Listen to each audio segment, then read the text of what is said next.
Hey guys, today I'm going to be doing the neutrals of Whispers of the Old God. This one's going to be a little bit, probably weaker as a whole than the class cards. Neutrals are generally a little bit weaker. Gonna start with Polluted Hoarder, 4 mana for a 4/2 Death Rattle draw card. I don't think this is going to be that powerful. Most of the time when you're playing 4 on curve, you want it to be trading downwards better than upwards.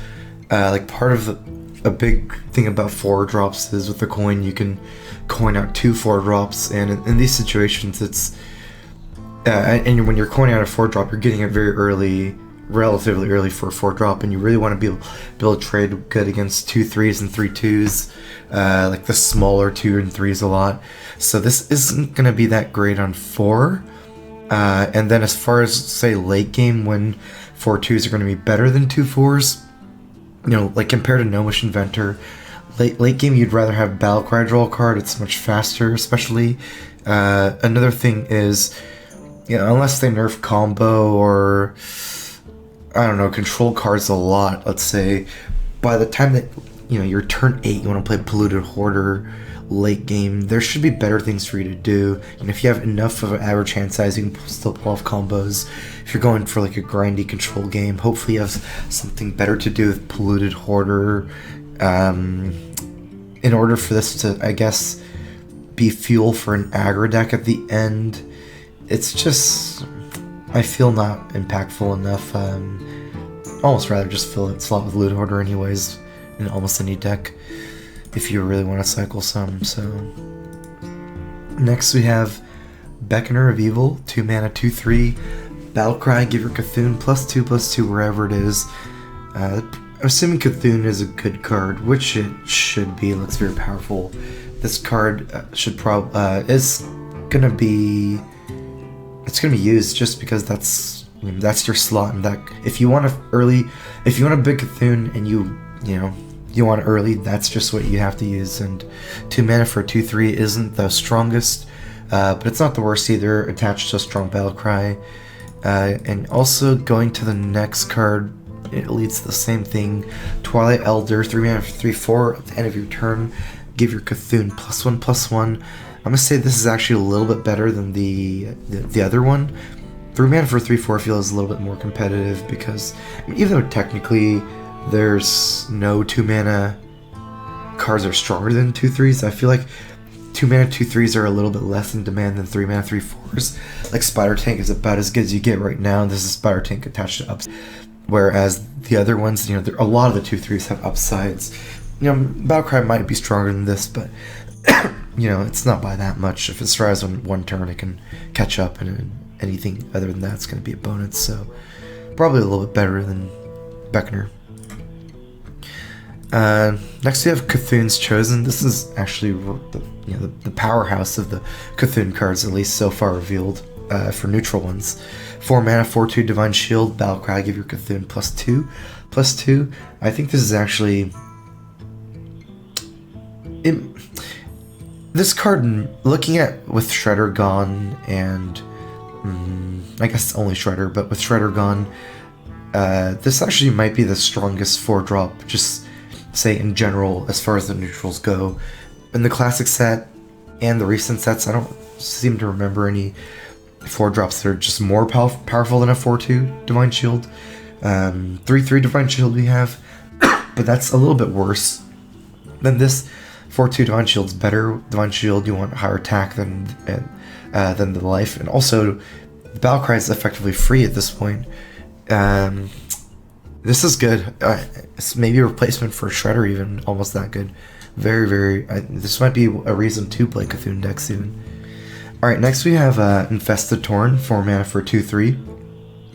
It is taunt, death rattle, summon a 2/2 slime. As far as this goes, it doesn't feel very powerful. 4 mana for 4/2. You're not trading advantageously into any of the early game almost. A good thing about something like Sludge Belchers 3/5 actually does trade pretty well, like against Shredders, against 3 drops. This is 1 mana earlier, but you're not trading against anything at this point with 2 attack compared to 3, but Slime doesn't even have taunt. even if you add 2 together, it's not even that powerful. If you added Sludge Belcher together, it would be a 4/7, which actually is powerful. Here you're getting 4 mana 4/5 with kind of like breakpoints that work very poorly, and second half no taunt. I mean, obviously Shredder is too strong. They don't want to reprint another Shredder, but this, it's weak. Next we have Tentacle of Enzoth. 1 mana, 1/1, Death Rattle, deal 1 damage to all minions. This is basically Explosive Sheep for 1 less mana, but for only 1 damage. Since Explosive Sheep's not really a tempo card, as far as like you playing it on 1 or 2, I guess you as a control card you want to do other things in the same turn, but it's just too weak as 1 damage, I think.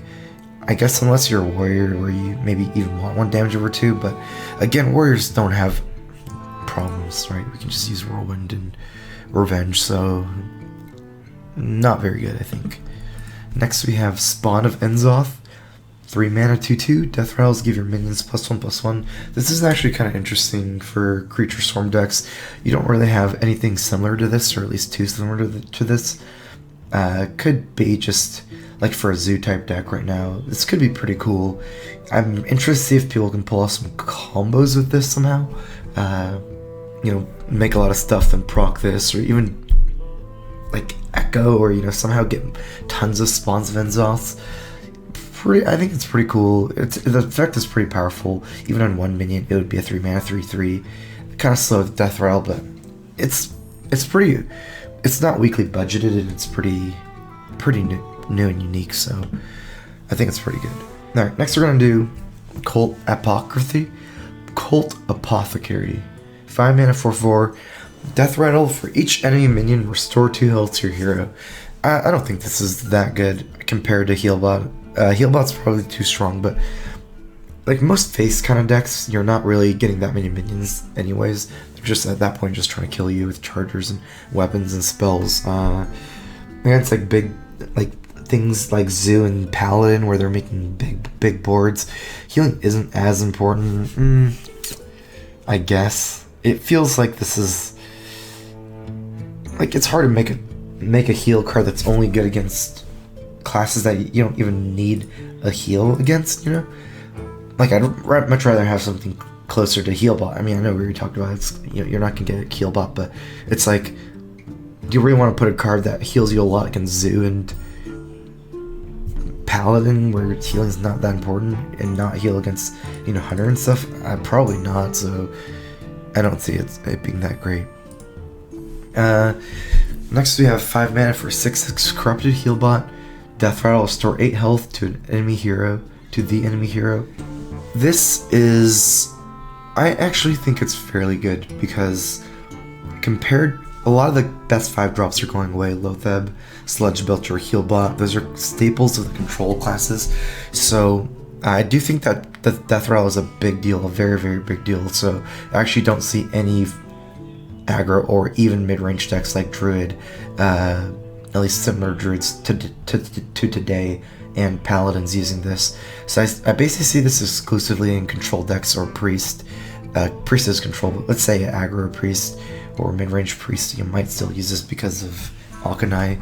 Anyways, for control classes, a 6/6 is very powerful. Right now, we're left with like a bunch of 4/6s after, and 5/5s that don't have too strong ability, so this trades pretty well. I can see it being used in, I guess, like I said, control classes, maybe control mage, priest, warrior. Next we have Eater of Secrets.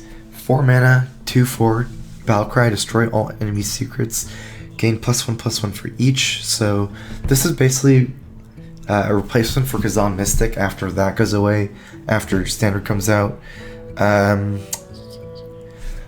You never really have tech cards that aren't impactful, right? Like, you can't rate tech cards low. They're all impactful to the metagame just because they're part of the control, like the cycle of Hearthstone.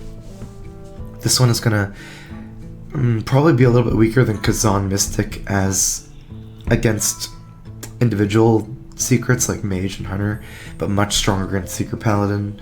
Avenge is going away with Standard, but gonna be a very powerful wild card with Mysterious Challenger still dominating that, perhaps. And I mean, you don't have a choice, right? So you can't use Kazan Mystic if you want to tech in. It doesn't really matter if it's a little bit worse than Kazan against Mage, where you're not stealing it, you're destroying it. It's still, that's what you got.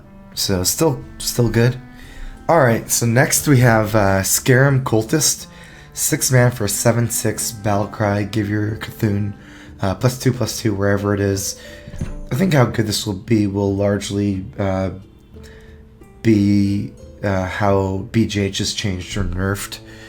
Yeah, if that's still there, I see it being very weak. Otherwise, I still don't see it being that good. You'd rather have the Battlecry attached to a smaller body, like the 2 or 3 mana, 2/3 or 3/4. I think by 6 mana, you kind of want like a Battlecry that does something more significant. Like you can't really get away with as much with just like a vanilla minion at 6. You know, like people have always said that Bulletfish Ogre is pretty good, but like people are surprised about how good it was at some points, but it never really was constructed playable. And I kind of don't think that this will make a too big an impact either. Alright, so now we have Validated Doomsayer, 5 mana for 0/7. At the start of your turn, set this minions attack to 0. I kind of see this as being kind of like a Fel Reaver, and at least maybe decks that would use Fel Reaver would use Validated Doomsayer, just kind of without the Fel Reaver effect, but a little bit weaker as well. I think you have to be kind of like a head on board when you play this. That's why I said the comment about Fel Reaver, because it's like maybe like a very fast-paced deck trying to achieve a victory by setting a minion clock, really, like something like an aggro druid, or kind of like a more Zooish type mid-range deck. I think there's some downsides to this compared to Fel Reaver and some upsides. Yeah, and some upsides. The big thing about Validated Doomsayer is that it's very easy to kill with minion damage. So if they even have some minions, they can kind of get damage on it for free. It's also pretty vulnerable to weapons. So say you're playing against a weapon class, they can kind of kill it for free. Even though weapons, you kind of think of killing minions as free anyways, you still take the damage. I don't see there being many 7 attack weapons, but still you can get that damage in for free. It's also kind of weak to some things that, you know, would like a normal minion wouldn't be weak to, like Shower Pains and Cabal Shadow Priests and things like that, which don't sound like a big deal, but I mean, even like it actually becomes kind of a big deal. So it's okay, I think. So next we have Faceless Shambler, a 4 mana 1/1 with Taunt. It's not really a 1/1 Battlecry. It basically copies another minion, like Faceless Manipulator. I'd say that maybe it's kind of like a step that Blizzard's taking on, say, trying to introduce another kind of Faceless effect, but without exposing themselves into some implications of the actual Faceless Manipulator. Most namely, I guess, things with charge. You can't really use this to OTK someone with, you know, Leroy combos and Arcane Golem combos, so that's kind of cool. Otherwise, though, you don't get to you only get to copy friendly minions, and you don't get to copy effects like Ysera, or Sylvanas. Big thing is that it has Taunt compared to the normal Faceless, and it's a little bit cheaper. I'd say that because you can maybe like buff up a minion, Mark of the Wild, or something like Priest buffs, and then copy it. Ultimately, though, I don't see it having a huge impact. Maybe it could even be best on Shaman with some of their big minions, like Earth Elemental decks. I guess I don't see this being that great. Probably a little bit on the underpowered side after you take away the Faceless ability and replace it with Taunt. Alright, next we're gonna go to Scaled Nightmare. 6 mana for 2/8 Dragon. At the start of your turn, doubles means attack. So I think this could be used in some kind of druid, perhaps, because as we get into these like later turns, mostly turn 6, it's hard to have kind of like a vanilla minion sticking around too long anyways. There's like not that many doubles that can happen, just because, I mean, say like you have a normal 6 mana minion, like a 6/7, by the time that 3 turns rolls around, or 4 turns, they're probably dead anyways, if it survives that long. And most times those minions don't survive that long anyways. So I can see this like being really good innervated out or wild growth out, something like that, where you're more expected to gain like a lot of value from this ability. Otherwise, in other decks, I don't see it being too big of an impact. It is a dragon, but probably not the biggest deal. Well, being dragon's a huge deal, but not enough to make it like the other decks really want to use this, I think. Alright, so next we have Ancient Harbinger, 6 mana for 4/6. At the start of your turn, put a 10 cost minion from your deck into your hand. So it's basically saying that you can get an Old God, maybe Deathwing, if it survives one more turn after it comes. So it has to survive their turn when you play it. Kind of can compare it to Azure Drake, where it's 5 mana for 4 spell power. It draws 1 card as well. It's kind of non-conditional with the spell power, but 1 more mana for +2 health is probably a pretty good deal. And I guess getting it exact like old God when your decks are so based around it sometimes is good. I guess I'm also assuming that some of the cycle and the card draw will be nerfed. Maybe kind of thinking like Ancient Lore. There's not a lot of good card draw being printed either, so I'm assuming like eventually card draw will be like a more and more premium. So it's kind of like something like this to get those old gods is pretty good. I think it's okay. I'm not gonna rate it too highly for the most part, but I could see it being used to get out your old gods. Next we have Blood of the Ancient One. If you control 2 of these at the end of your turn, merge them into the Ancient One, and the Ancient One's at 30/30. This is obviously like a really cool Timmy card, Johnny card, I guess. If you guys don't know what that means, I guess you'll see. You can look it up, but don't think it's probably that. Don't give it a. It's not going to be too competitive. I think too hard to get off, and 30/30 still has its weaknesses. It'd be really cool to see. Yeah, a card like this either like takes over the metagame, if it's good, or just you never see it competitively. It's kind of hard to be in the middle, kind of like a mediocre Blood of the Ancient One deck. I think it's a cool card, not gonna be too competitive. And the last card we have is Twilight Summer, 4 mana for a 1/1 Death Rattle, summon a 5/5, which I just saw this one today. It's interesting because total it's 6/6, but it being a 1/1 has a lot of weaknesses. It's slow for the most part. You get the it's like reverse charge almost. Like it's 1 slower than a normal minion. Even if you think about charge as like you get to attack right away, normal minions wait 1 turn. This effectively has to wait 2 turns. If you count the 1/1 attacking, I guess, but it's hard to say that's that impactful. So I don't really see this card being able to be run in like control decks for more value over 2 turns. Too slow. There's already enough cards for that. I see it more being like a replacement for Nerubian Egg, if anything. Kind of like something where you can snowball the one. Like you have to get some use out of the 1/1 with power, roaming, abusive, direwolf, something like that. I don't see it being just I'm just gonna play it, 4 mana 6/6, go a little greedier. I don't think that's the type of card it is.